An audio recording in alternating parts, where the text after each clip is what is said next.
que las heridas van a tener bordes que son rectos, bordes lisos o bordes que van a estar desvitalizados.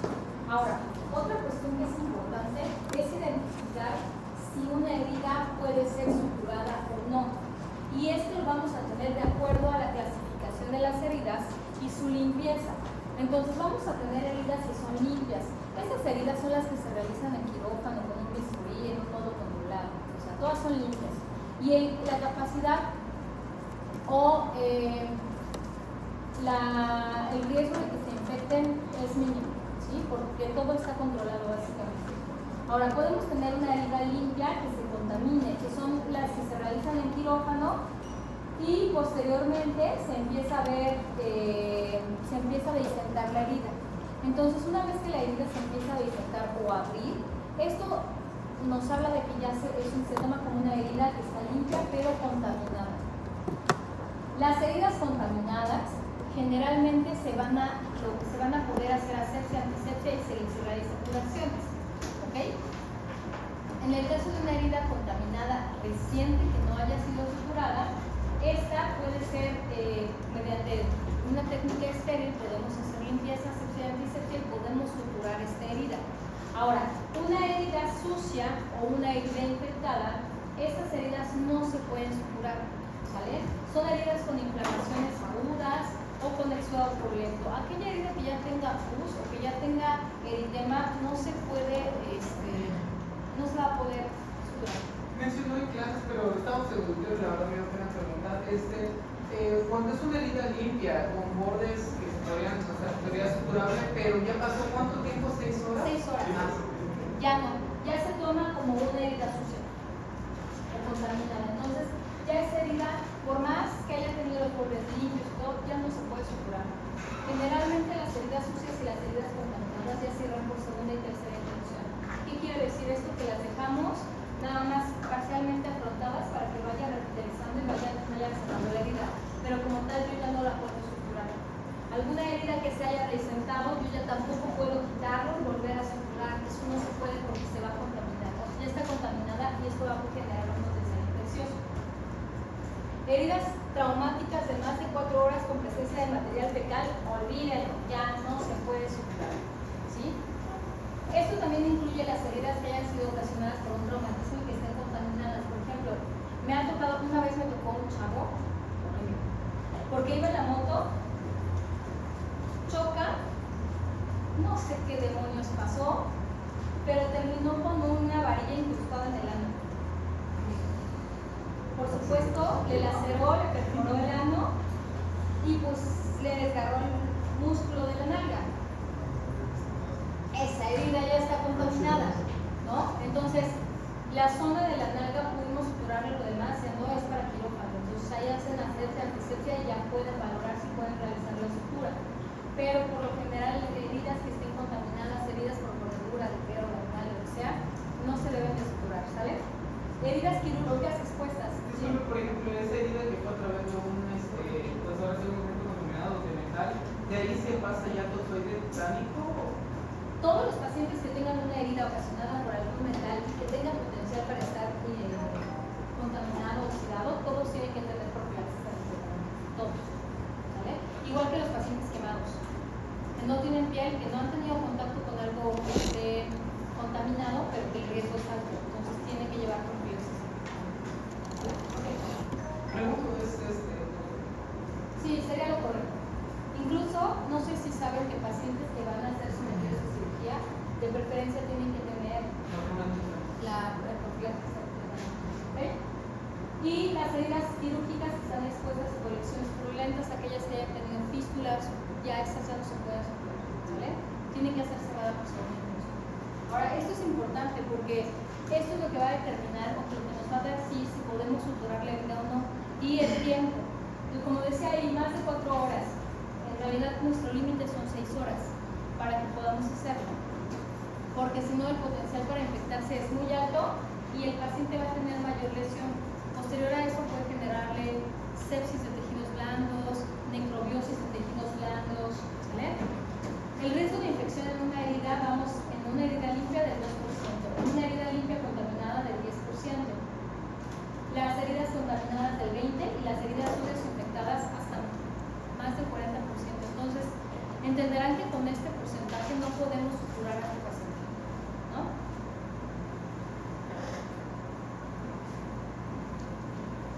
Entonces, las heridas limpias, pues no hay infección, no se han abierto órganos que pudieran generar una infección y todo es con la técnica séptica. Por ejemplo, los pacientes que tenemos con quemaduras y que les hacemos las osteotomías, técnicamente deben ser con heridas limpias, ¿sale?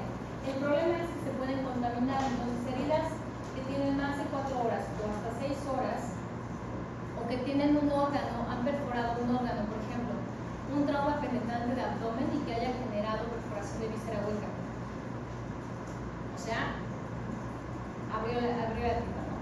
Que haya lesionado intestino, ya se toma también como una herida contaminada. ¿Qué se tiene que hacer? Hay que meterlo a quirófano, tienen que hacerle un lavado mecánico para que puedan suturar esas heridas. Y las heridas sucias, que son heridas de más de 4 horas, o que tengan pus, o que tengan lesiones o perforaciones a una víscera hueca, estas heridas no podemos suturarlas. Si es una herida que no se puede dejar abierta, por ejemplo, como una perforación o un trauma penetrante de tórax o de abdomen, ¿qué es lo que se procede? Se tiene que meter a quirófano, se hace asepsia y antisepsia, y entonces con esto, mediante un lavado mecánico, ya se podrá proceder a suturarlo. Que es algo muy parecido a lo que ocurre en las heridas o las fracturas que están expuestas, que son heridas que ya comprometieron hueso, que están contaminadas, que son heridas que tenemos que cerrar forzosamente. Entonces, ¿qué se procede? En este caso, por ejemplo, el cerrar la herida no es una de las primeras opciones. La verdad es que últimamente lo veo mucho. Ah, sí, nada más límpiale ahí y ciérrale. Pero se tiene que hacer un lavado mecánico. ¿Okay? Aunque le hayan cerrado, después lo tienen que meter al quirófano y lavar todo porque eso tiene un gran potencial infeccioso.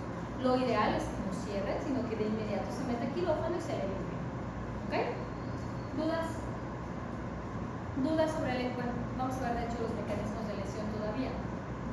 Pero, ¿dudas sobre eso? No. ¿Qué les parece si nos vamos con estado de choque? Y después del choque nos vamos con cinemática del trauma. Esa les doy.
En el estado de choque, el problema es que el flujo sanguíneo no llega a todos los órganos y esto no permite que haya una adecuada perfusión.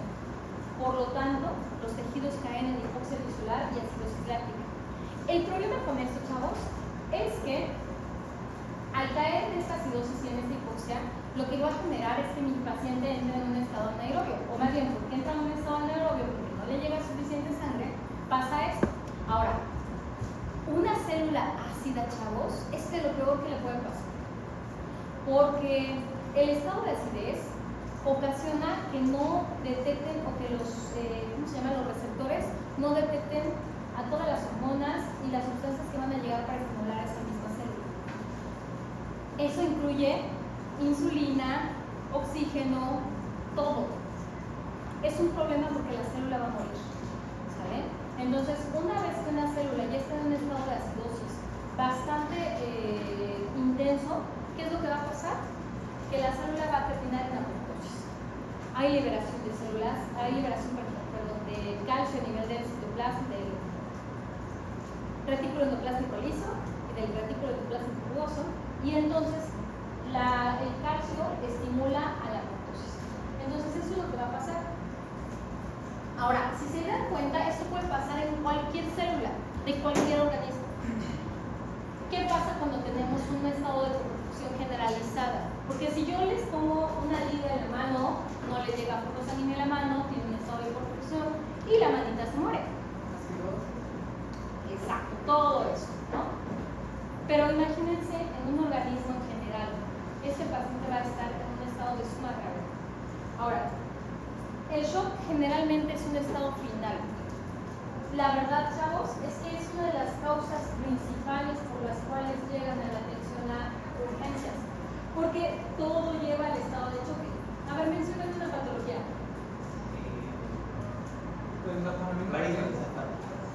Varices esofágicas, hemorragia del tubo digestivo, hipoperfusión, choque hipovolémico, ¿qué más? Insuficiencia renal, acidosis metabólica, va a generar un choque a nivel distributivo y también vale. Otra vez. EPOC. El EPOC, cuando tenemos un estado de hipoperfusión de manera inicial, lo vamos a ver cuando veamos insuficiencia respiratoria aguda del adulto, lo que ocurre es que disminuye la cantidad de oxígeno. Esta hipoperfusión hace que las células, el problema no es la circulación, el problema es el oxígeno. Sin embargo, va a tener la hipoperfusión y esto va a generar lo mismo, acidosis láctica, shalala, y esta misma acidosis va a generar una vasodilatación por el proceso inflamatorio. Lo va a llevar a un proceso inflamatorio a nivel del pulmón y esto nos va a llevar a un estado de choque. Así que todos los procesos o todas las enfermedades al final van a llevar a un estado de choque y por lo general esa es la causa de muerte. Choque hipovolémico, choque cardiogénico, choque distributivo, choque neurogénico, todo te lleva a un estado de choque. Entonces, si tenemos hemorragias graves, traumatismos o quemaduras, ya vimos, en las quemaduras estaremos hablando de un choque de tipo hipovolémico o probablemente séptico, infarto al miocardio, hemorragias, todo nos va a llevar hasta este punto de hipoperfusión. Ahora, para que nosotros podamos identificar cuál fue el origen del estado de choque, porque eso es lo importante, tenemos que identificar qué fue lo que inició mi estado de choque para que yo le pueda dar manejo.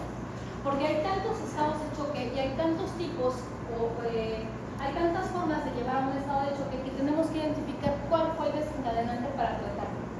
Si no tratamos la causa desencadenante, el estado de choque no lo vamos a poder revertir. Entonces tenemos un triángulo de la perfusión en el cual ponemos tres aristas. Cada una de estas puede ser afectada y es lo que nos puede generar el estado de choque. Por ejemplo, vamos con la sangre. En el caso de que mi paciente esté con una hemorragia sangrado del tubo digestivo, tengamos pérdida de la hemoglobina, del volumen circulante, lo que va a pasar es que va a haber una disminución de ese volumen y nos va a llevar a un estado de choque hipovolémico. ¿Vale?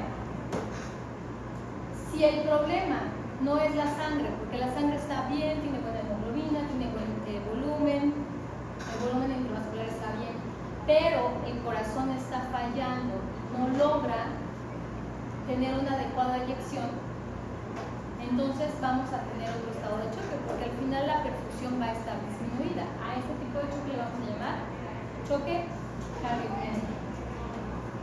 ¿Qué pasa si el corazón funciona bien y yo tengo un buen volumen de sangre? Hay un tipo de choque en el cual se va a generar por un proceso inflamatorio sistémico. Esta inflamación va a ocasionar que los vasos sanguíneos se vasodilaten, se van a hacer más grandotes. Entonces, ¿qué va a pasar? Que vamos a tener una alteración en el contenido con respecto al contenedor. ¿Puedo tomar su botella de agua? Ok, esta es una botella de 1 litro. La cantidad de agua que tiene, ¿qué pasaría si yo la meto a una botella de 300 mililitros? ¿Cómo estaría el volumen y la presión? Estaría aumentado. ¿No? Estaría lleno. La circulación, ¿cómo sería?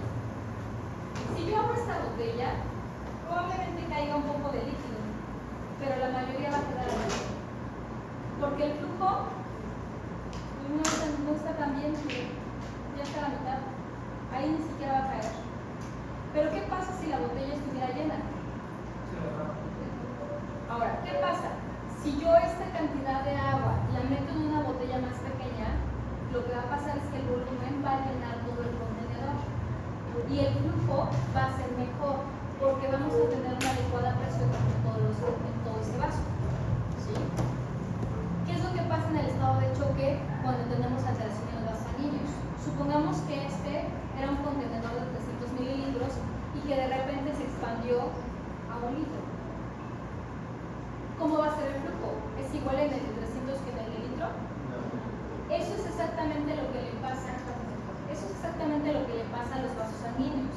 De tener un contenedor que está más cerrado, en el cual además tenemos valvas a nivel de las venas que van a estar generando que haya mayor presión, pues ¿qué va a pasar? Que en el punto en el cual hay una vasodilatación, las arterias y las venas se van a volver más laxas, el contenedor está más grande, por lo tanto, aunque el líquido sea la misma cantidad, va a haber una disminución en el flujo. Y esto nos va a ocasionar hipoperfusión. ¿Vale? Entonces tenemos varios tipos de shock. El shock hipovolémico, cardiogénico, el obstructivo y el distributivo. Dentro del shock distributivo tenemos otros tipos de estado de choque. ¿Vale? Ahora, algo que es muy importante es tomar en cuenta en qué parte estamos agarrando el paciente. Porque el estado de choque tiene varias fases. La primera fase es el estado compensado, donde el paciente se va a ver bien. Puede ser que no tenga mucha sintomatología, igual incluso que ni siquiera lo identifiquemos. Pero a medida que este estado de choque no se revierta o no se le dé manejo, va a pasar a un estado de choque progresivo, en el cual ya va a ser evidente la sintomatología del paciente, vamos a tener ya estado de hipoperfusión, ya vamos a tener hiperlactatemia, ya vamos a tener acidosis metabólica, ¿ok? Y luego pasa a un estado irreversible, en donde todo esto ya es de manera sistémica y el problema es que aunque yo mejore las condiciones del paciente, ya no responde la célula. Y desafortunadamente después del choque irreversible, pues es la muerte. Entonces vamos a empezar a hablar del choque hipovolémico. El choque hipovolémico tenemos dos tipos de choque hipovolémico, el hemorrágico y el no hemorrágico. En el caso, por ejemplo, del hemorrágico es obvio, tenemos una pérdida de volumen, pérdida de sangre, por una herida, por una pérdida de la continuidad, ¿sale? Incluso hasta podemos cuantificar cuánto fue la pérdida del volumen en realidad. En el caso del choque de tipo hipovolémico, del tipo no hemorrágico, la situación es un poco distinta y a veces es más complicado, porque ¿cómo vas a determinar cuánto volumen perdiste o si perdiste volumen? Esto es muy frecuente en los pacientes que tienen falla cardíaca, que tienen falla renal, que son hepatópatas. Aquellos pacientes que tienen extravasación de su líquido intravascular hacia el espacio extracelular y que terminan súper hinchaditos. Esto puede ser ocasionado porque tenemos una disminución de la presión oncótica, en la cual las proteínas que están a nivel de los vasos o en la sangre tenemos en poca cantidad, por ejemplo, como en los pacientes hepatópatas, y esto nos va a provocar que el paciente, pues, al no tener la presión oncótica tan eficiente, porque recuerden que nosotros tenemos las células que se juntan, pero entre las células a veces tenemos pequeños espacios. ¿Qué pasa? Que esos espacios llegan a una proteína y lo tapan, y entonces así evita que haya fuga de líquido intravascular al espacio extracelular. Ahora, ¿qué pasa si yo tengo pocas proteínas? Pues que estos espacios va a haber salida de líquido, lo que le llaman salida al tercer espacio, que no existe un tercer espacio, pero es un espacio extracelular. ¿Ok? Entonces, todo ese líquido se va hacia el tejido y entonces el paciente parece sapito, pero ¿qué creen? Está deshidratado. En este tipo de casos, el paciente, pues no vamos a requerir como tal volumen, sino vamos a necesitar volumen. ¿Vale? Ahorita vamos a ver. O en los pacientes que están deshidratados, que tenemos un choque de tipo hipovolémico, no hemorrágico, en el cual sí hay pérdida de volumen, porque vomitan mucho, porque tienen mucha diarrea, porque hay mayor pérdidas, ¿sale? Hay muchas mayores pérdidas. Entonces, en este caso, pues lo que hay que hacer es reponer ese volumen que perdió, ¿sí? Muchas veces en los pacientes, ¿qué pasa? ¿Cuál sería una causa de un shock no hemorrágico? Por ejemplo, diarreas, vómitos. Llega el paciente que ya vomitó como 15 veces y cada vez que trata de comer o tomar agua vomita. Y además ya lleva 10 evacuaciones.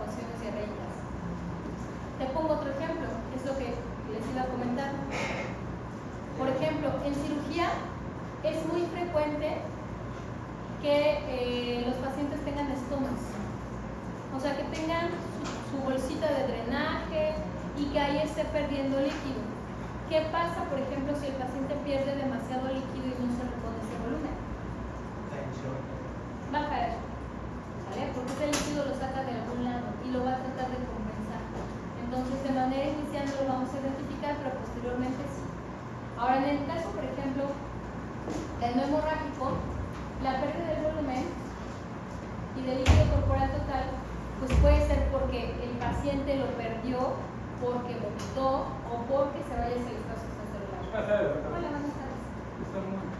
Sí, casi no.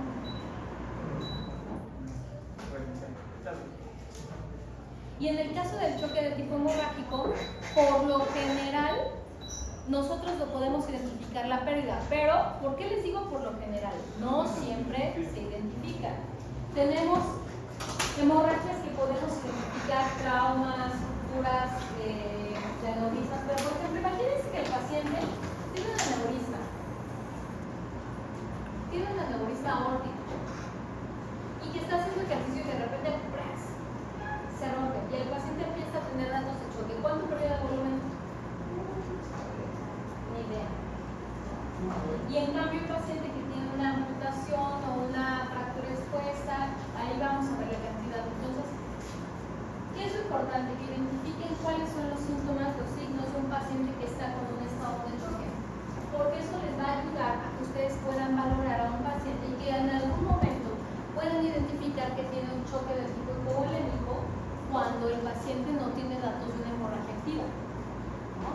Trauma penetrante, trauma cerrado del abdomen, trauma cerrado del tórax, ¿vale? Lesión de grandes vasos en cuellos que no nos vamos a dar cuenta.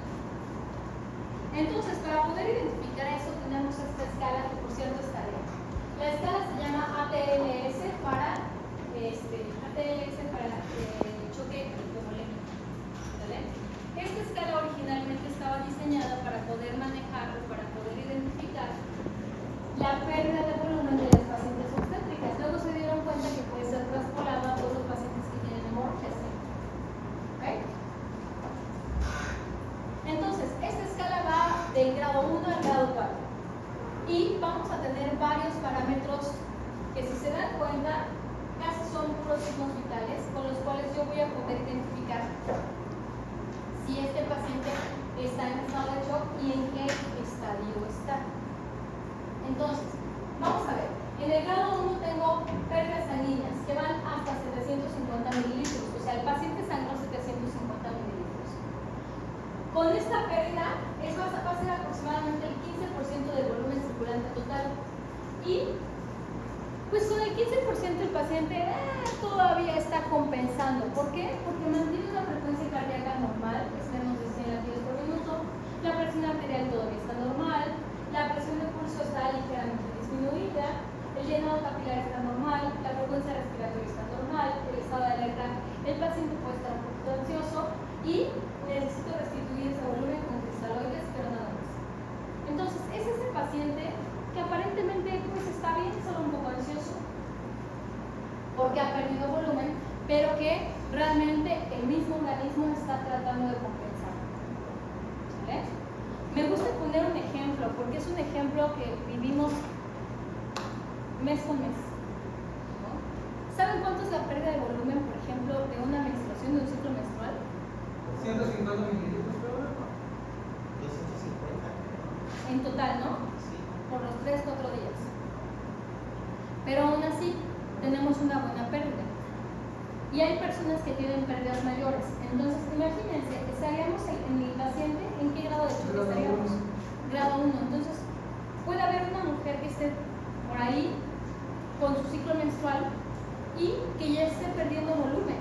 Entonces, luego dicen, es que está en sus días. No, chicos, no solo es eso, es que está chocada. Entonces, en lugar de criticarla, cómprenle un Gatorade y agüita para que se le quite el mal humor. ¿Entendió? ¿Vale? Tiene una... Sí, chico, una vez al mes. Es seguido, ¿no? ¿También? Ok, entonces, si ustedes se dan cuenta, una persona a lo mejor que está en su ciclo menstrual no nos damos cuenta si lo está o no lo está. porque el mismo organismo trata de compensar esta pérdida de volumen, ¿sale? A la persona le da más sed, empieza un poco de taquicardia, pero al general logra compensarse. Ahora, en el grado 2, la pérdida sanguínea va a ser de 750 hasta 1,5 litros. Obviamente esto ya no permite que se compense tan fácil. La pérdida de volumen va a ser de hasta el 30%, del 15 al 30%. Y obviamente la frecuencia pues ya va a aumentar, porque ya es una mayor pérdida y va a tratar de mantener la perfusión, tratar de compensar, sin embargo ya no va a lograrlo tan fácil. Entonces la frecuencia cardíaca ya va a ir de 100 a 120. ¿Se acuerdan cuando hablamos de los pacientes gran quemados? ¿Qué les dije? Cuando dijimos, vamos a valorar y vamos a monitorizar a este paciente, y hablé de la frecuencia cardíaca.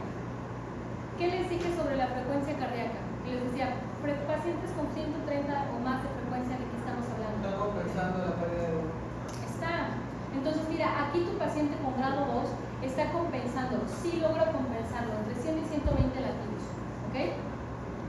La presión arterial todavía está normal porque gracias a la frecuencia cardíaca se está compensando, pero la presión de pulso ya empieza a estar un poco disminuida. El llenado capilar va a estar retrasado más de 2 segundos, la frecuencia respiratoria puede ser que haya aumentado, que ya llegue hasta, yo diría que menos de 30 en realidad, pero sí va a tratar de compensar esa pérdida de oxígeno que no se está llevando porque hay disminución de volumen o hay menos sangre, y entonces por eso aumenta la frecuencia respiratoria. La uresis ya va a estar disminuida. Y aquí volvemos a entrar en la uresis kilohora. En el grado 1 decíamos 30 o más. ¿Cuánto era la normal de orina por hora? Sí, pero en mililitros. De 30 a 50 mililitros por hora. Entonces aquí les vuelven a poner de 30 o más. Pero en un grado 2 ya estaríamos en 20 a 30 mililitros por hora. Eso más o menos, ¿cómo nos pondría en uresis kilohora? Como 0.5 a 1 por minuto. ¿Ya de 20 a 30? Ya es el oligúrico. Seguramente el paciente ya está oligúrico. Entonces el paciente ya va a estar más intranquilo, va a estar agitado.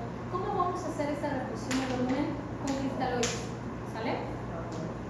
En el grado 3, las pérdidas ya son de más de 1500 hasta 2000 mililitros. A ver, ¿cuánto es el volumen sanguíneo corporal de una mujer? Aproximadamente unos 4. Si estamos hablando de 2000 mililitros, ya estamos hablando del 50% de su volumen, ¿sale? Entonces, obviamente este paciente ya va a tener una frecuencia cardíaca más elevada, de entre 120 y 140 latidos por minuto. La presión arterial ya está baja, aquí ya empezó a hipotensar, y si sacan su presión arterial media, el paciente ¿cuánto va a tener de presión? Muy bien, doctora, menos de 65, ¿sale? Entonces, en este momento nosotros decimos que ya está en un estado de choque, ¿ok? El paciente con llenado capilar va a estar más de 2 segundos, la frecuencia respiratoria ya va a estar tratando de compensar de manera mucho más severa esa falta de oxígeno con taquipnea de 30 a 40 respiraciones por minuto. La uresis ya está tirada entre 5 y 15 mililitros, eso ya está anúrico, ¿sale? El paciente va a estar ya confuso, ya no llega suficiente sangre al cerebro. Recuerden que el cerebro utiliza oxígeno y glucosa, nada más. Entonces ese cerebro ya va a empezar a tener daño. Y la restitución de líquidos aquí ya es con derivados sanguíneos. Para empezar, toda la pérdida de sangre se va a compensar con sangre, toda. Incluso aquí en este grado 2 ya podríamos empezar a poner sangre. ¿Por qué en el grado 1 no? Porque a lo mejor el volumen se compensa con un poco de líquidos y poco a poco así es, un cristaloide. Si detenemos la hemorragia, pues posteriormente el mismo organismo va a compensar y va a tratar de restablecerse. Pero si ya estamos hablando de una pérdida mayor, pues entonces no lo va a restablecer tan rápido, por eso hay que transfundirlo. Entonces, en el caso de que haya pérdida de sangre, generalmente se va a compensar con sangre. Si no tenemos sangre en este momento, derivados sanguíneos, derivados hemáticos, pues vamos a tratar de restablecer el volumen con cristaloides inicialmente. Pero si ustedes le ponen a la cerveza agua, ¿qué va a pasar? Y luego le toman, pero ya se acabó más cerveza y le ponen más agua para llenar el carro. Al final, ¿qué van a tomar?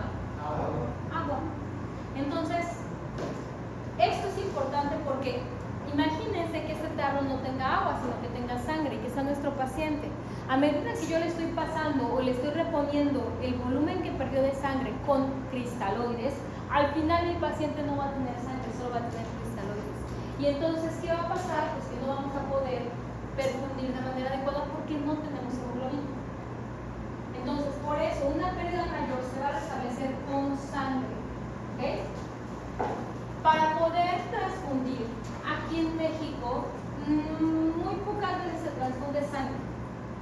¿Qué hacen? Van las personas, donan, y en las donaciones lo que hacen es separan la sangre donada entre glóbulos rojos y plasma.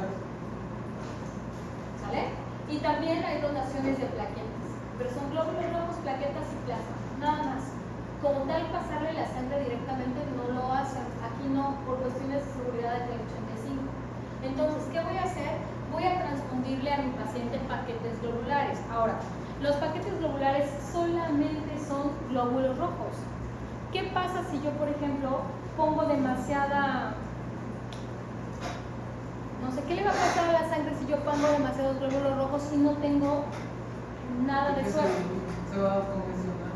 Se va a empezar a conglomerar y va a hacer trombos, ¿sale? Entonces, es importante que ustedes tomen en cuenta que por cada 2 paquetes globulares tienen que transfundir un plasma. Por cada 2 paquetes globulares un plasma, porque además el plasma es en donde se encuentran los factores de la coagulación. Entonces, si yo le transfundo a mi paciente paquetes y paquetes y paquetes y no le transfundo plasma, lo que va a pasar es que va a generar trombosis, pero no va a coagular. Ya eso se le llama coagulación intravascular diseminada y es la cosa más horrible que podría haber. Yo ya la vi así clarita, digo, siempre se ve, pero la sufrí con una paciente hace algunos años. Era una paciente puérpera. En San Cristóbal, no voy a hablar mal del Hospital de la Mujer de San Cristóbal, pero yo no mandaría a nadie ahí. No. Esta paciente llegó, le hicieron tuvo desprendimiento de placenta, supuestamente le ponen un tapón y lo mandan a terapia intensiva, pero no hay terapia intensiva en el Hospital de la Mujer, así que lo tienen que mandar al Hospital de las Culturas. Lo recibimos en el área de choque para poder pasarlo al Hospital de las Culturas. La señora la revisamos y está toda manchada de sangre. Entonces le hablamos en ese momento al ginecólogo, que no hay ginecólogo en las Culturas, así que hay que ir por él hasta el Hospital de la Mujer para que revise a la paciente, porque nosotros pusimos tapón, pusimos balón de clic y todo, ¿y qué creen? Nada de funcionar. ¿Sabes que esto tiene que meterse quirófano? Tienes que hacerle histerectomía ya. El doctor, no. Y llega y revisamos y no podíamos parar plasma, sangre, plaquetas, todo lo que teníamos para esta mujer. Veo el colchón y empieza a caer gotas en el piso. Imagínense la camilla. ¿Qué pasó? No sé si el colchón estaba roto, no tengo idea, pero pasó la sangre hasta el piso. Ya estaba goteando. Llega el ginecólogo y dice, no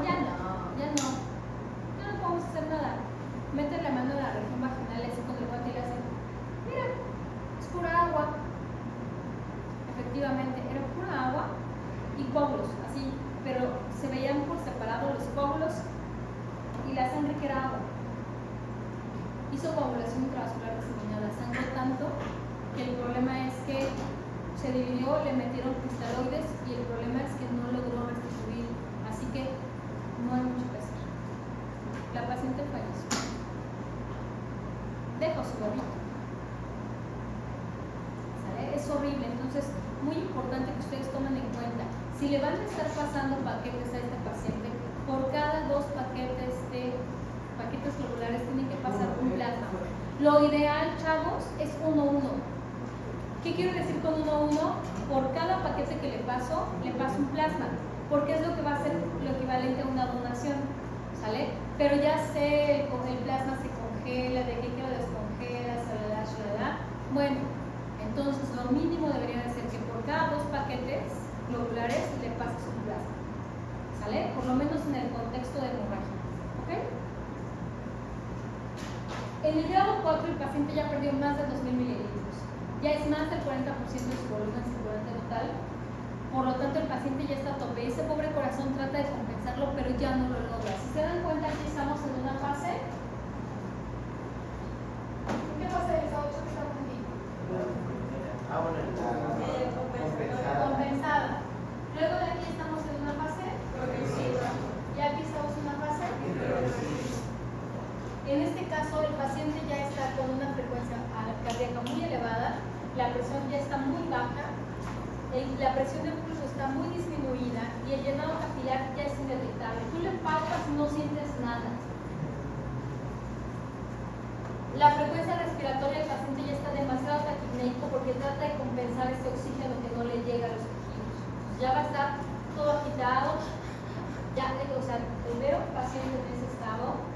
Y además, como ya no tiene suficiente oxígeno y ya no tiene suficiente glucosa en su cerebro, el paciente va a estar confuso, tuberoso, agitado. ¿Vale? La restitución va a ser con esteroides. Por supuesto, este paciente va a estar anúrico. ¿Ok? Algo que se me estaba yendo. Paciente que esté con hemorragia y que tengamos sospecha de estado de choque hemorrágico o hipovolémico no hemorrágico, están obligados a ponerlo en la zona fuerte. Porque cuando empieza a disminuir la perfusión a nivel sistémico, el primer órgano que se va a sacrificar va a ser el riñón. La arteria aferente se va a cerrar. Lo que va a pasar es que con esto ayuda a que el flujo sanguíneo se mande a otros órganos y aumenta la presión para que llegue la sangre al riñón. El problema es que si no está filtrando el volumen de siempre, va a disminuir la uresis. Y esa es la explicación de por qué el paciente orina menos. Entonces, si mi riñón ya está orinando menos, es porque está redistribuyendo ese líquido. ¿Okay? Cuando yo veo que mi paciente está disminuyendo su uresis, entonces es momento de valorar si necesita más volumen intravascular para que yo pueda ayudar a ese riñón y a esos órganos. O si necesita sangre. ¿Sale? ¿Dudas hasta acá? Quedó de tarea, ¿eh?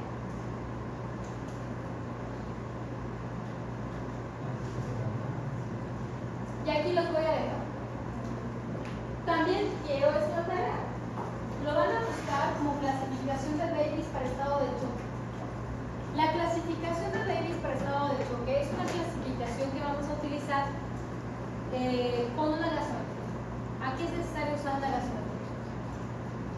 La clasificación de Davis valora de acuerdo al déficit de base cómo se encuentra la perfusión del paciente. Ahora, ¿quién me dice qué es un déficit de base? Está muy chido hablar del déficit de base, pero si no lo entendemos.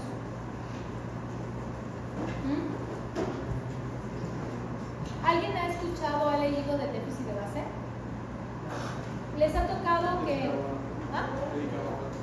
Bicarbonato. Más o menos. Pero les ha tocado en el hospital que digan, es que tiene un déficit de base muy amplio, échale agua. ¿No? Tal vez estén concentradas las sales, por eso echarle agua como para tratar de diluirlas. Más o menos, por ahí, pero no. El problema, chavos, es que el déficit de base, las bases, tenemos bases fuertes y bases débiles. Recuerden que todo es un sistema de polaridades. Vamos a tener electrones, neutrones, protones. ¿Sí? Y esto va a formar ácidos y bases. Entonces vamos a tener bases fuertes y bases débiles. Las bases fuertes van a ser aquellas que van a tratar de compensar o van a tratar de neutralizar los ácidos que se forman. ¿Okay? Entonces, una de las bases más fuertes que tiene el organismo es el bicarbonato. ¿Qué es lo que va a pasar? Que si mi paciente está con un estado de hipoperfusión, ya dijimos que empieza a generar ácido láctico y empieza a generar acidosis, ¿cierto? Una disminución del bicarbonato. ¿Por qué? Porque el bicarbonato que tenemos va y trata de neutralizar los ácidos. Por lo tanto, el bicarbonato va a ir disminuyendo, o las bases fuertes van a ir disminuyendo y el déficit de base se va a ampliar. En realidad no es que una base o un déficit de base se solucione con agua y que le falte agua, no. El punto es que el agua, acuérdense que es H2O y es un donador de hidrógenos. Es un prostituto de hidrógenos. Suelta un hidrógeno de manera así, lo regala muy fácil. Ahora, ¿este hidrógeno dónde se va?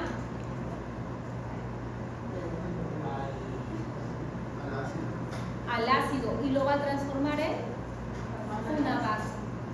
Y mediante el efecto buffer en el riñón se va a transformar en bicarbonato. Por lo tanto, cuando yo estoy hablando que tengo déficit de base, están pasando dos cosas.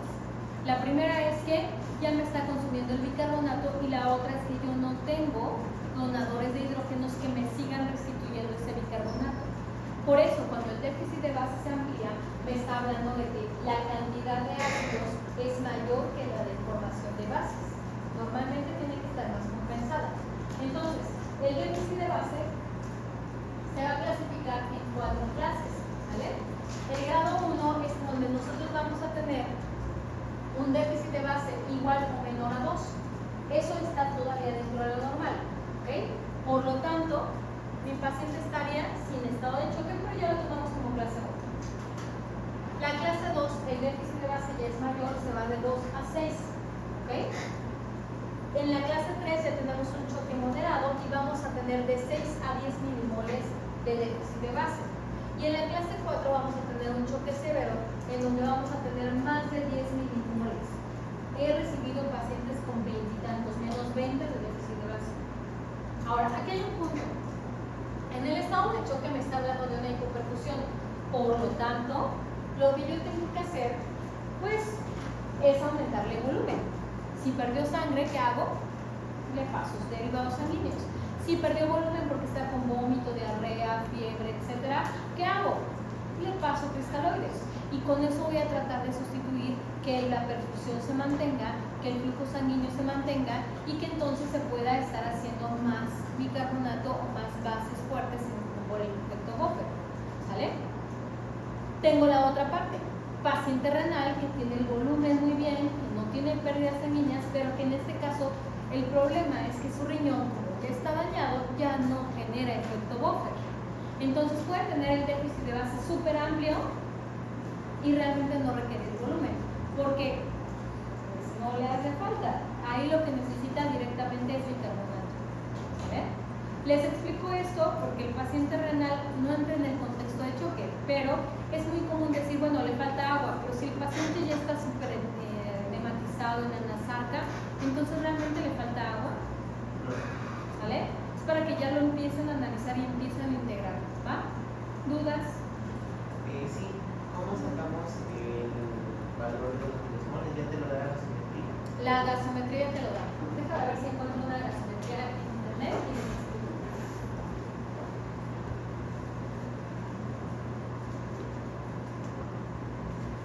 Aula flexible.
20 más menos 2, o sea, desde 18 hasta 22. ¿Vale? Algunas de que la célula no me quedan hasta 24, tenemos chance. ¿Va? Y aquí está el déficit de base. ¿Lo ven? ¿Ahí me puso? Este PE es el déficit de base. Miren. Está en menos 3.2. ¿Cómo está? Pues no choque. Está normal, ¿no? Dijimos que hasta 2, pero ven que está en 3. O sea, no es mucha la diferencia. Y la paciente está normal. Ahora, si este déficit de base estuviera en 10, ¿en qué grado de choque estaría? Así es. ¿Vale? ¿Se entendió, chavos? Ahora, quiero comentarles algo. Aunque el déficit de base fue generado inicialmente para valorar un estado de choque por Davis, también nos sirve para identificar cualquier otro tipo de estado de choque, porque realmente lo que mide es la hiperperfusión, o lo que va a detectar es la cantidad de bicarbonato o de ácidos que se están generando en la sangre. Entonces, si bien yo puedo usar esto para mi estado de choque de tipo hipovolémico, también me va a servir para valorar cualquier tipo de hipoperfusión, o sea, cualquier estado de choque. ¿Sí? ¿Quedó claro? Ok, tarea. Quiero para la próxima clase las dos que les pedí y quiero que me investiguen cómo se saca el índice de choque y qué significa.